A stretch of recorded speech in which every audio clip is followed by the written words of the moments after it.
Hello friends, C plus plus language की series में आज हम देखेंगे लेक्चर 5 का पार्ट 1। इसमें हम सीखेंगे फंक्शंस।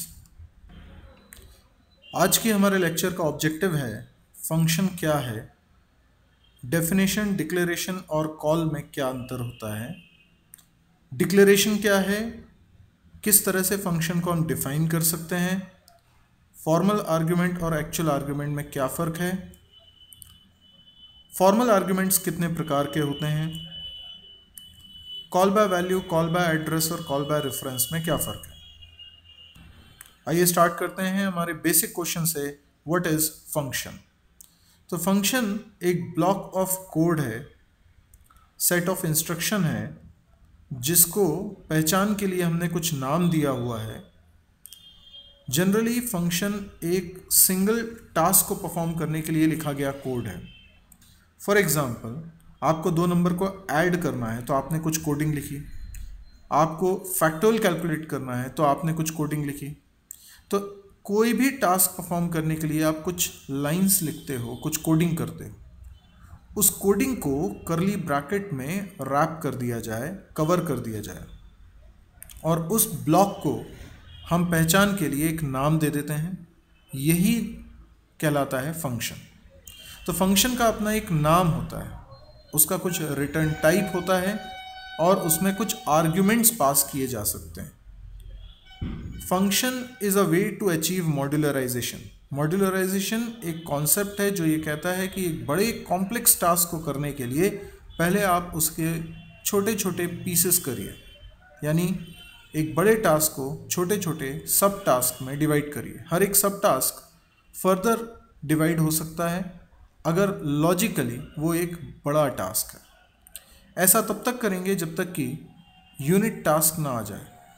तो हमारी एक बड़ी सी प्रॉब्लम, एक कॉम्प्लिकेटेड सा कोड, ये डिवाइड हो गया है कई सारी सब प्रॉब्लम्स में, सब टास्क में, और हर एक टास्क के लिए हम अलग से बना सकते हैं फंक्शंस। तो किसी बड़े टास्क को छोटे छोटे सब टास्क में डिवाइड करना मॉड्यूलराइजेशन कहलाता है, और इसको इम्प्लीमेंट करने का तरीका होता है फंक्शन। यानी जितने सब टास्क हैं उतने आप बनाएंगे फंक्शन।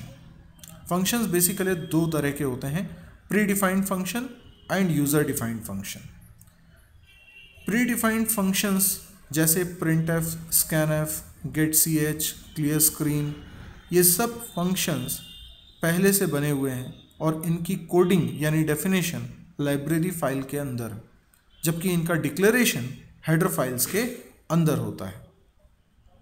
ये सब कुछ जो हम पढ़ रहे हैं ये मानते हुए पढ़ रहे हैं कि स्टूडेंट्स का सी लैंग्वेज से फैमिलियरिटी है, वो पहले भी फंक्शन चैप्टर वहाँ पढ़ चुके हैं। इसलिए ये स्टेप्स जो मैंने अभी बताई आपको, ये सिर्फ रिकॉल, रिवीजन करने के लिए हैं। फंक्शन डेफिनेशन, डिक्लेरेशन और कॉल क्या होता है ये आपको पता होगा, लेकिन एक बार फिर हम इसको रिवाइज करते हैं। जैसे एक प्रोग्राम हमने एग्जाम्पल के लिए बनाया हुआ है, हमने ऊपर एक हेडर फाइल इंक्लूड करी है, उसके बाद मेन फंक्शन की बॉडी लिख रहे हैं जिसके अंदर हमने कुल मिला के 3 लाइन्स लिखी हैं। पहली लाइन में हमने फन फंक्शन का डिक्लेरेशन किया है, फिर सी आउट की मदद से स्क्रीन पे मैसेज प्रिंट किया है, फिर फन नाम के फंक्शन को कॉल किया है। इसके बाद हम फन फंक्शन को कर रहे हैं डिफाइन। फन फंक्शन की कोडिंग में एक लाइन लिखी है सी आउट स्टेटमेंट, जिसके कारण स्क्रीन पे एक मैसेज प्रिंट होगा। यहाँ पर ये फंक्शन की डेफिनेशन कहलाएगी, फन फंक्शन की कोडिंग। मैंने आपको अभी कहा था कि फंक्शन क्या है, कुछ set of lines, set of coding, set of instructions. तो आप देखिए करली ब्रैकेट के अंदर एक लाइन लिखी है सी आउट, लेकिन चाहे तो इसके अंदर हम कई सारी लाइंस लिख सकते हैं, और ये बंच ऑफ लाइन, ये piece of code curly bracket से रैप्ड होगा, और इस पूरे ब्लॉक को एक नाम भी हम देते हैं, जैसे यहाँ दिया हुआ है फन।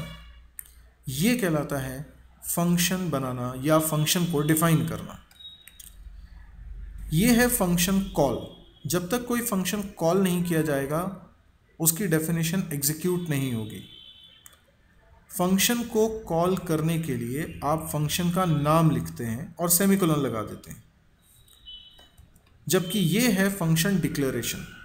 फंक्शन डिक्लेरेशन करते वक्त फंक्शन किस तरह की वैल्यू रिटर्न करेगा वो रिटर्न टाइप आप पहले लिखते हैं। जैसे यहाँ लिखा है वॉइड।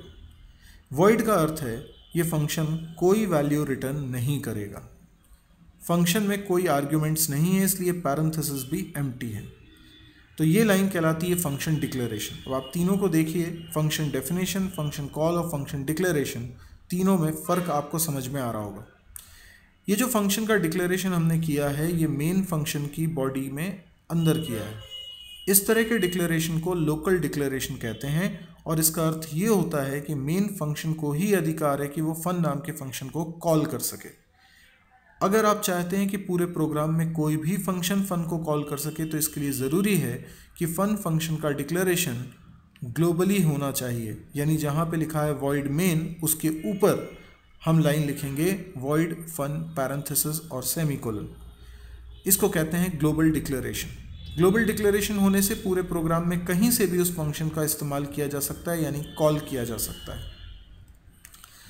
हमारे प्रोग्राम में सी इन सी आउट ऑब्जेक्ट्स को भी हम यूज़ कर रहे हैं। ये प्री डिफाइंड ऑब्जेक्ट हैं, इनका डिक्लेरेशन भी हेडर फाइल में होता है। याद रहे, हेडर फाइल के अंदर pre defined function, pre defined object या पहले से बने किसी वेरिएबल का डिक्लेरेशन किया जा सकता है। आइए अब देखते हैं फंक्शन डिक्लेरेशन क्या है। फंक्शन डिक्लेरेशन को ही हम फंक्शन प्रोटोटाइप भी बोलते हैं। अभी हमने पिछली स्लाइड पे देखा था फंक्शन डिक्लेरेशन कैसे लिखा जाता है। फंक्शन डिक्लेरेशन का सिंटैक्स होता है, पहले आप लिखेंगे रिटर्न टाइप, रिटर्न टाइप के बाद आप लिखेंगे फंक्शन का नाम और उसके बाद लिखेंगे आर्ग्यूमेंट की लिस्ट। फंक्शन को डिक्लेयर करना ज़रूरी है। अगर आप फंक्शन को डिक्लेयर नहीं करेंगे तो कंपाइलर को इस नए शब्द का मीनिंग नहीं पता चलेगा। तो आप अपने प्रोग्राम में कहीं से अगर फंक्शन को कॉल कर रहे हैं और आपने उसका डिक्लेरेशन नहीं किया है तो आएगी एरर। फंक्शन को लोकली भी डिक्लेयर किया जा सकता है, ग्लोबली भी डिक्लेयर किया जा सकता है। ये अभी हमने पिछले स्लाइड पे समझा। तो फंक्शन की डेफिनेशन और डिक्लेरेशन ये दो अलग अलग बातें हैं। फंक्शन की डेफिनेशन जब अपन बोलते हैं तो वो एक ब्लॉक ऑफ कोड होता है, वो पूरी कोडिंग होती है जो फंक्शन चलने पर, फंक्शन के कॉल होने पर एग्जीक्यूट होती है। फंक्शन को डिफाइन करने के 4 तरीके हो सकते हैं। Takes nothing, returns nothing, takes something, returns nothing, takes nothing, return something, take something, return something. यदि ये सब चीज़ें आपने सी लैंग्वेज में नहीं पढ़ी हैं तो आप सी लैंग्वेज के लेक्चर्स को भी रेफ़र कर सकते हैं। आप मेरे ही सी लैंग्वेज के लेक्चर्स को देखिए जिसमें फंक्शन चैप्टर के बारे में डिटेल में बताया गया है। वहाँ पे इन चारों को डिटेल में डिस्क्राइब किया हुआ है। जैसे इस एग्जाम्पल को देखिए, इस एग्जाम्पल में हमने एक बनाया है मेन फंक्शन और एक बनाया है सम फंक्शन। आप ज़रा सम फंक्शन पे गौर करिए।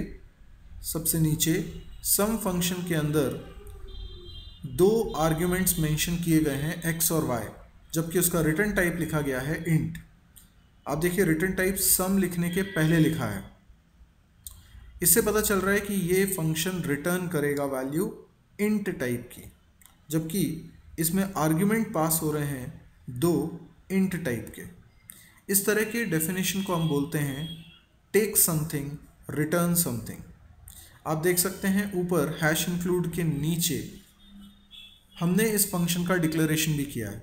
इस फंक्शन के डिक्लेरेशन में हमने लगभग वही बात लिखी है जो फंक्शन की डेफिनेशन की पहली लाइन में लिखी है, यानी रिटर्न टाइप, फंक्शन का नाम और फंक्शन के आर्ग्यूमेंट्स का टाइप। इसके बाद जब मेन फंक्शन से प्रोग्राम स्टार्ट होता है तो इसके अंदर हमने बनाए हैं 2 वेरिएबल्स। तो देखिए जब भी प्रोग्राम स्टार्ट होता है मेन फंक्शन से ही होता है और मेन फंक्शन को कुछ मेमोरी एलोकेट हो जाती है। मेन फंक्शन को जो मेमोरी एलोकेट हुई है उसके अंदर 3 वेरिएबल्स हमने बनाए हुए हैं, a, b और s। आप देखिए मेन फंक्शन की कोडिंग में a वेरिएबल के अंदर और b वेरिएबल के अंदर 5 और 6 वैल्यू असाइन की गई है। इसके बाद सम फंक्शन को अगली लाइन में हम कर रहे हैं कॉल। फंक्शन को जब कॉल करते हैं तो ये नया फंक्शन ये मेमोरी में आता है।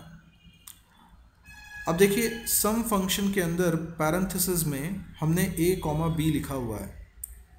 इसको बोलते हैं वैल्यू पास करना और ये a और b कहलाते हैं एक्चुअल आर्ग्यूमेंट्स। हम कहते हैं आर्ग्यूमेंट्स पास किए हैं। तो a और b क्या है? a और b वेरिएबल्स के नाम हैं जिनके अंदर वैल्यू रखी है 5 और 6। तो एक्चुअल में सम फंक्शन में हम पास कर रहे हैं 5 और 6। जैसे ही सम फंक्शन कॉल हुआ, सम फंक्शन को मेमोरी मिली, और मेमोरी मिली तो उसके अंदर जितने वेरिएबल्स बने हैं उनको मेमोरी मिली। आप नीचे देखिए सम फंक्शन की कोडिंग में यहाँ पर दो वेरिएबल्स बने हैं x और y। तो जो सम फंक्शन के नाम पर मेमोरी कंज्यूम होगी उसमें x और y नाम के दो वेरिएबल्स बने होंगे। याद ये रहे कि एक फंक्शन अपने ही वेरिएबल को एक्सेस कर सकता है। सम फंक्शन a और b को एक्सेस नहीं कर सकता क्योंकि उसका मेमोरी एरिया अलग है। इसलिए सम फंक्शन के पास अपने खुद के वेरिएबल हैं x और y। जब आपने सम फंक्शन को कॉल किया तो एक्चुअल आर्ग्यूमेंट्स में लिखा है a, b, जबकि सम फंक्शन जहां डिफाइन कर रहे हैं वहां पे आपने लिखा है x और y। ये कहलाते हैं फॉर्मल आर्ग्यूमेंट। फॉर्मल आर्ग्यूमेंट लिखते वक्त उनका डिक्लेरेशन करना पड़ता है क्योंकि इससे पहले वो एग्जिस्ट नहीं कर रहे हैं, जबकि एक्चुअल आर्ग्यूमेंट्स लिखते वक्त आपको डिक्लेरेशन नहीं करना होता है क्योंकि डिक्लेरेशन आप उसके पहले की स्टेप्स में कर चुके होते हैं। यहाँ पर हुआ ये है कि आपने कॉल करते वक्त a और b की वैल्यूज़ पास करी हैं जो करस्पॉन्डिंगली x और y वेरिएबल्स में स्टोर हो जाएंगी। इस तरह से एक फंक्शन से दूसरे फंक्शन के पास डेटा ट्रांसफ़र होता है। अब सम फंक्शन की कोडिंग चलेगी। सम फंक्शन में लिखा है रिटर्न x प्लस वाई, तो 5 और 6 का सम हो जाएगा और सम आएगा 11 हो जाएगा रिटर्न। जब भी कोई फंक्शन वैल्यू रिटर्न करता है तो एग्जैक्टली वहीं जाती है वैल्यू जहाँ से फंक्शन हुआ था कॉल। आप देखिए फंक्शन कॉल कहाँ से हुआ था। मेन के अंदर एक लाइन लिखी है जहाँ लिखा है सम a, b, इस जगह पर आ जाएगा 11 और इसी कारण ये 11 असाइन हो जाएगा s में। जैसे ही फंक्शन ने वैल्यू रिटर्न करी, ये वैल्यू असाइन हो गई s में, और अब मैं s की वैल्यू अगर प्रिंट कराऊंगा तो 11 प्रिंट होगी। तो ये एक तरह से एग्जांपल था जिसमें हमने देखा वैल्यू पास कैसे करते हैं और वैल्यू रिटर्न कैसे करते हैं। तो टेक्स समथिंग रिटर्न समथिंग का एग्जांपल है। इसमें हमने बड़ी बात ये सीखी कि फॉर्मल आर्ग्यूमेंट क्या होते हैं, एक्चुअल आर्ग्यूमेंट क्या होते हैं। इन टेक्निकल टर्म्स को आप याद रखिए। फॉर्मल आर्ग्यूमेंट्स की अगर बात करें यानी फंक्शन को डिफाइन करते वक्त आप पैरेंथेसिस के अंदर जो वेरिएबल्स बनाते हैं वो कहलाते हैं फॉर्मल आर्ग्यूमेंट्स। और फॉर्मल आर्ग्यूमेंट्स तीन प्रकार के हो सकते हैं। Ordinary variable of any type, जैसे कि पिछले एग्जाम्पल में थे पॉइंटर वेरिएबल्स और रेफरेंस वेरिएबल। सबसे पहले हम देखते हैं कॉल बाय वैल्यू क्या होता है। जब फॉर्मल आर्ग्यूमेंट्स ऑर्डिनरी वेरिएबल हों, आप देख सकते हैं यहाँ रेड कलर में हाईलाइट किया हुआ है। जब फंक्शन को डिफाइन कर रहे हैं तो आप फॉर्मल आर्ग्यूमेंट बना रहे हैं x और y। ये x और y वेरिएबल ऑर्डिनरी वेरिएबल हैं, ना तो पॉइंटर वेरिएबल हैं ना रेफरेंस वेरिएबल है। तो आप फैमिलियर होंगे इस बात से कि पॉइंटर वेरिएबल क्या होता है और रेफरेंस वेरिएबल क्या होता है। तो यहाँ पर x और y ऑर्डिनरी वेरिएबल हैं, इसलिए ये फंक्शन में हमें वैल्यू पास करनी पड़ेगी जो x और y में स्टोर होंगी। तो जब सम फंक्शन कॉल कर रहे हैं तो a और b की वैल्यू हो रही है पास, यानी 5 और 6, और वो जा रहा है x और y में। तो हमने ऑर्डिनरी वैल्यू पास करी, ऑर्डिनरी वेरिएबल में स्टोर हुआ। इस तरह के फंक्शन को हम जब कॉल करते हैं तो हम बोलते हैं function call by passing values, या शॉर्ट में कॉल बाय वैल्यू। यदि फंक्शन को डिफाइन करते वक्त फॉर्मल आर्ग्यूमेंट्स पॉइंटर वेरिएबल होते हैं, जैसे कि इस एग्जांपल में आप देख सकते हैं p और q दोनों पॉइंटर वेरिएबल हैं। पॉइंटर वेरिएबल को बनाने का तरीका होता है उस पर एस्ट्रिक सिंबल लगाना होता है। ये एस्ट्रिक सिंबल से ये पता चलता है कंपाइलर को कि ये वेरिएबल ऑर्डिनरी वेरिएबल नहीं है, ये ऑर्डिनरी डेटा कंटेन नहीं करेंगे, ये पॉइंटर वेरिएबल हैं जो केवल एड्रेस कंटेन करते हैं। आप देख सकते हैं फंक्शन का ऊपर जहाँ डिक्लेरेशन किया गया है वहाँ पे भी थोड़ा सा बदलाव है। इंट स्टार आपको लिखना पड़ता है, केवल इंट लिखना गलत होगा। इसके बाद आप ये भी देखिए कि जहाँ से फंक्शन को कॉल कर रहे हैं वहाँ पे a, b नहीं लिखा है, बल्कि लिखा है address of a, address of b, जिसका मतलब है हम 5 और 6 पास नहीं कर रहे हैं, बल्कि a वेरिएबल का एड्रेस और b वेरिएबल का एड्रेस कर रहे हैं पास, जो करस्पॉन्डिंगली p और q पॉइंटर वेरिएबल में स्टोर होंगे। हम देख सकते हैं कि सम फंक्शन के अंदर जो रिटर्न स्टेटमेंट लिखा है वहाँ पे हमने लिखा है एस्ट्रिक p एस्ट्रिक q। ये रूल है कि पॉइंटर के पहले जब भी स्टार लगा दिया जाता है तो ये वो उस ब्लॉक को रिप्रेजेंट करने लगता है जिसको पॉइंटर पॉइंट कर रहा है। आई रिपीट कि पॉइंटर के पहले जब भी स्टार लगा होता है तो ये वो ब्लॉक बन जाता है जिसको ये पॉइंटर कर रहा है पॉइंट। तो P पॉइंट कर रहा है A को क्योंकि P में A का एड्रेस है, Q पॉइंट कर रहा है B को क्योंकि Q में B का एड्रेस है। इसीलिए एस्ट्रिक P और एस्ट्रिक Q 5 और 6 कहलाएंगे। तो 5 और 6 का सम हो जाएगा 11, 11 हो जाएगा रिटर्न, S में हो जाएगा स्टोर। कॉल बाय रेफरेंस, हमने रेफरेंस वेरिएबल अपने पिछले लेक्चर्स में पढ़ा था। तो हमें मालूम है रेफरेंस वेरिएबल बनाने का तरीका क्या होता है। हम एम्परसेंड सिंबल का यूज़ करते हैं। तो देखिए जहाँ सम फंक्शन डिफाइन हो रहा है वहाँ पे x और y को बनाते वक्त आप पीछे सिंबल लिख रहे हैं एम्परसेंड, जिसको आप एड्रेस ऑफ रीड नहीं करेंगे। यहाँ पर ये एड्रेस ऑफ ऑपरेटर नहीं है। इस सिंबल का सिर्फ इतना अर्थ है कि कंपाइलर को पता चले कि ये वेरिएबल्स रेफरेंस वेरिएबल कहलाते हैं। फंक्शन जहाँ से कॉल हो रहा है उसको देखिए, आप वहाँ लिख रहे हैं a, b। देखने से ऐसा लग रहा है कि a की वैल्यू पास हो रही है, b की वैल्यू पास हो रही है, लेकिन असलियत में a की वैल्यू नहीं, a का रेफरेंस पास हो रहा है, b का रेफरेंस पास हो रहा है। तो देखने से, फंक्शन कॉल को देखने से ये पता नहीं चलता कि ये कॉल बाय वैल्यू है कि कॉल बाय रेफरेंस है। फंक्शन की डेफिनेशन को देखिए, वहाँ आपको क्लियरली समझ में आता है कि ये कॉल बाय रेफरेंस है, क्योंकि यहाँ पर रेफरेंस वेरिएबल वैल्यू रिसीव करेंगे। इसी तरह से फंक्शन का जहाँ डिक्लेरेशन किया जा रहा है उसमें भी बदलाव देखिए। हैश इंक्लूड के नीचे इंट एम्परसेंड लिखा है, इसका मतलब है रेफरेंस पास होगा।